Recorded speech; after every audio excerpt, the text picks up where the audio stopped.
Hi everyone, I'm Kennedy if you're new here. If you're not new here, welcome back to the channel. If you hear a beeping noise in the background, it's because the fire alarm in my room, the smoke detector, not a fire alarm, I don't know why I said that, is out of batteries in my room, and because I'm just a girl, I have not changed them yet, and yeah. And then sorry that the lighting is weird. It's raining out, you can probably hear it, and so I have to turn on the light even though I'm filming during the day. But today's video is going to be a September wrap-up. We're gonna go through all of the books, well, not all of the books that I read in September because today is the 26th and I am filming my wrap up today so that I can get it out to you guys on the 30th, which means that anything I read between today and the 30th will be included in the October wrap up. So this reading month was actually a very good month for me because I had been in like a horrible reading slump this year. So I read 5 books this month. But with those disclaimers out of the way, let's get into the books that I read this month. Like I said, I read 5 books this month, and we'll just go in order. I'll give you my rating. I'll tell you a little bit about the book without spoiling it. So, the first book that I read this month was Burn Bright.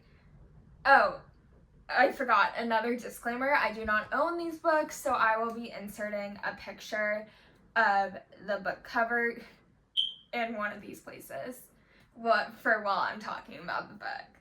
So the first book that I read this month was Burn Bright by Krista and Becca Ritchie, and I rated it 4 stars. So Burn Bright is about Rose Calloway and Connor Cobalt's kids. So Rose Calloway and Connor Cobalt are a couple in the Addicted Calloway Sisters series, also by Krista and Becca Ritchie. So this is about their children.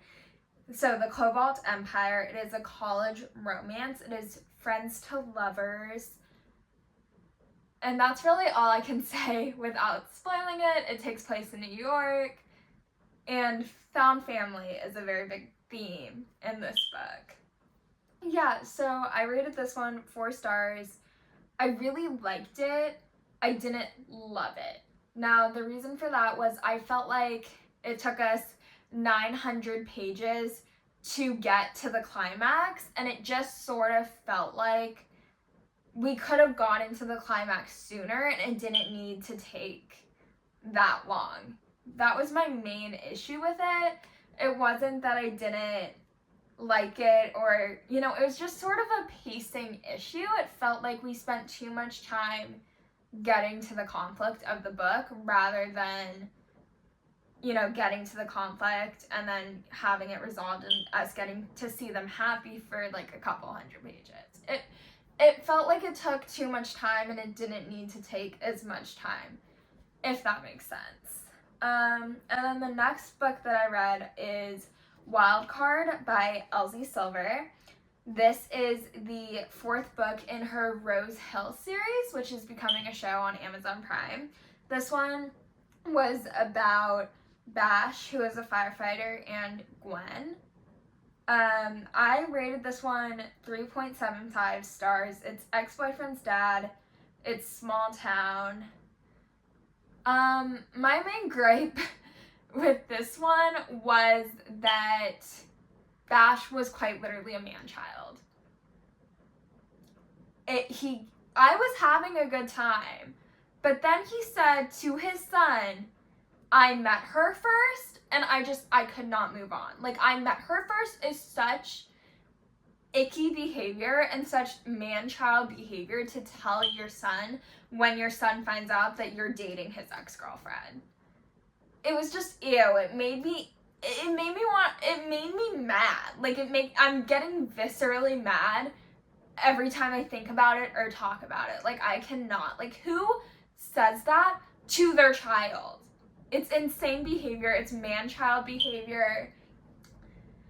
that was my gripe with it. Okay, then we get into Insatiable by Lee Rivers. I am obsessed. My newfound obsession. Okay, this is a dark romance, best friend's brother, second chance, kind of.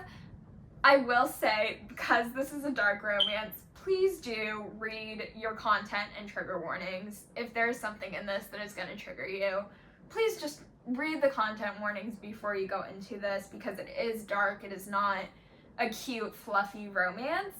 I rated it 5 stars, mostly because of the quote, "At least I got to kiss her." I am unwell over it. I will never recover. Cade Mitchell, The Man That You Are, Stacey Rhodes. I loved it. I absolutely loved it. And then right after I finished Voracious, I finished Insatiable. I read the second book in the Edge of Darkness trilogy, which is what this is Voracious by Lee Rivers. This is a dark romance, forbidden. It is extremely dark. It is darker than the first book. So once again, I'm telling you to read your content warnings, because it is definitely not for the faint of heart. And I don't want anyone to get triggered because I recommended something. I read a lot of dark romance, so I am comfortable with this, but if you are not, I don't remember all of the triggers, but please read your content and trigger warnings, and I gave this one a 5 star. Again, I will be thinking about the Edge of Darkness trilogy for forever. I am in the middle of the third one, which is Restitution, so that one will probably be in the October wrap-up, but I read the first 2 in the Edge of Darkness trilogy and loved both of them. And then finally, I read Bad for Business by Kat Singleton, which is the second book. I think it's the second book in the Pembroke Hill series? The Pembroke series? I'm not entirely sure what the series is called. Please do not come for me, but it's a hate to lovers, forced proximity, PR exec x bad boy romance that takes place in the Hamptons. I loved it. I gave it 4.5 stars. My one issue with the book I gave it 4.75 stars. This is wrong. Sorry. I gave it 4.75 stars. Now, the reason it wasn't a 5 star and really, really came close was because, so this isn't a spoiler, you find this out in the first page, but basically they have one night together on New Year's Eve, and something happens and they both blame each other, and that's why they don't get along. But for me, the reason it's a 4.75 star is because that conflict could have easily been solved, or at least talked about with some communication, and it felt like they weren't really communicating about it, and it just annoyed me. So for that reason, I only gave it a 4.75 star, but that's just me being really picky. At the beginning of my reading journey, I probably would have given this book a 5 star. I was getting annoyed by the lack of communication in this book. However, I still really, really enjoyed it and had a good time. So these are all of the books that I read in September. Again, I am filming this 4 days before the end of the month, so I can get it up on September 30th for you guys. So anything that I read between now and then will be included in the October wrap-up.